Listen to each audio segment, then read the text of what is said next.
नमस्कार, दिल्ली वाला educational channel पे आपका स्वागत है। अगर आप वीडियो पे नए हैं तो सब्सक्राइब जरूर करें, और अगर आप वीडियो पूरा देख रहे हैं और आपको लग रहा है कि ज्ञान में इजाफा हो रहा है थोड़ा बहुत, तो लाइक जरूर करें। इसके बाद हम शुरू करेंगे आज सबसे पहले गुरु गोविंद सिंह की सिखों के 10वें गुरु। उसके बाद हम बात करेंगे मौलाना अबुल कलाम आजाद और राष्ट्रीय शिक्षा दिवस की बात करेंगे, साथ ही साथ अंतर्राष्ट्रीय शिक्षा दिवस की भी बात करेंगे। फिर आगे हम चर्चा करेंगे जेबी कृपलानी और उनके वाइफ सुचेता कृपलानी की, थोड़ा बहुत इसमें कांग्रेस का भी चर्चा हो जाएगा साथ साथ। इसके बाद हम चर्चा कर लेंगे लास्ट में ऑफिशियल लैंग्वेज राजभाषा के बारे में, उनसे जो भी क्वेश्चन सवाल बनाए जा सकते हैं। शुरू करते हैं सिखों के 10वें गुरु गुरु गोविंद सिंह। पहला सवाल यही बन जाता है कि 10वें गुरु कौन थे सिखों के, तो गुरु गोविंद सिंह, जो कि अंतिम गुरु थे। इसके बाद आपसे पूछा जाता है खालसा पंथ की शुरुआत किसने करी। खालसा पंथ की शुरुआत गुरु गोविंद सिंह ने करी। कई बार एग्जामिनर आजकल डेट पूछने लगा है खालसा पंथ की शुरुआत कब की गई, तो ये 1699 ईस्वी में की गई।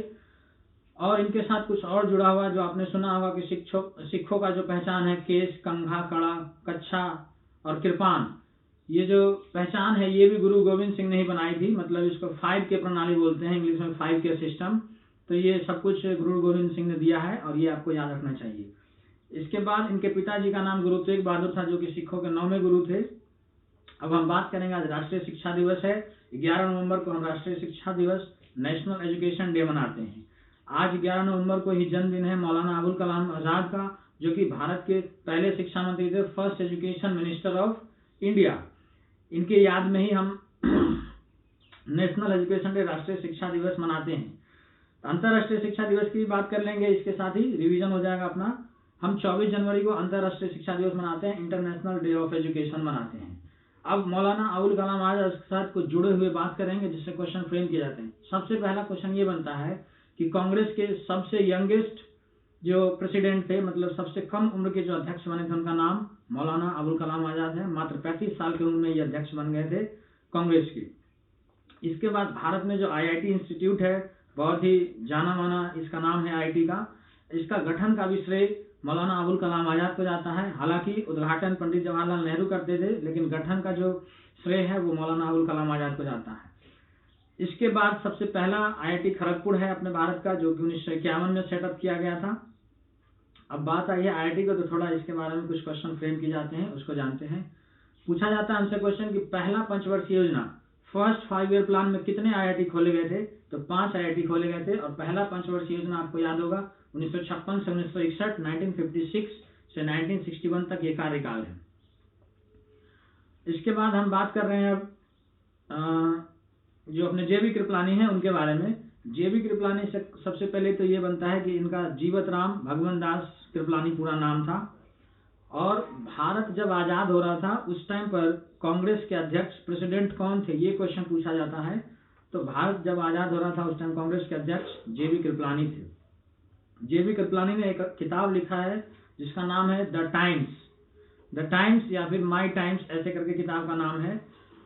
इस किताब में उनकी जीवनी लिखी गई है, मतलब उनको हम कह सकते हैं कि ये ऑटोबायोग्राफी है, एक बुक जो कि जेबी कृपलानी के द्वारा लिखा गया। 1947 में ये कांग्रेस के प्रेसिडेंट रहे थे, उसी टाइम भारत आजाद हो रहा था। वो क्वेश्चन क्लियर हो गया आपका। अब इनकी वाइफ जेबी कृपलानी की जो वाइफ थी ये सुचेता कृपलानी है।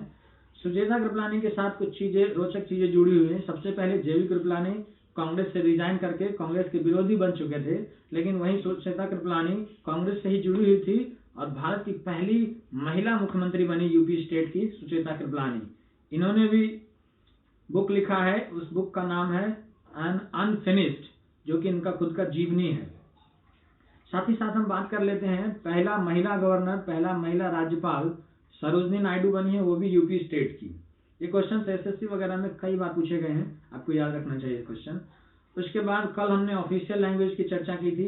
ऑफिशियल लैंग्वेज में मैंने आपको बताया था जो 21वां संविधान संशोधन है 1967 में जो हुआ था, 21st कॉन्स्टिट्यूशनल अमेंडमेंट 1967 में, उस टाइम हमने सिंधी भाषा को ऑफिशियल लैंग्वेज राजभाषा की सूची में जारी किया और यह 15वां भाषा बना। एक संविधान संशोधन और है जिसके बारे में आज बात करेंगे, ये है आपका 71st, मतलब 71वां संविधान संशोधन, 71st कॉन्स्टिट्यूशनल अमेंडमेंट, जो कि 1992 में हुआ। और इसमें 3 भाषा को राजभाषा की सूची में जोड़ा गया, ऑफिशियल लैंग्वेज के लिस्ट में ऐड किया गया। मणिपुरी, कोंकणी और नेपाली, ये 3 भाषा को जोड़ा गया किसमें, ऑफिशियल लैंग्वेज के लिस्ट में। आपसे क्वेश्चन ऐसे फ्रेम करता है, पहला क्वेश्चन तो कि 21वीं संविधान संशोधन कब हुई, तो 1992 में। इसमें कितने भाषा को ऑफिशियल लैंग्वेज में जोड़ा गया, तो 3 भाषा को। कौन कौन, कोंकणी, मणिपुरी, नेपाली। टोटल कितने भाषा अब बन गए राजभाषा 21वीं संविधान संशोधन के बाद, तो आपको बताना है 18 भाषा। पहले 15 भाषा था और 3 फिर जुड़ने के बाद 18 भाषा हो गया। आज के लिए इतना ही। अगर आप वीडियो पूरा देखते हैं और नॉलेज में थोड़ा बहुत भी इजाफा हो रहा है तो आप लाइक जरूर करें। Thank you.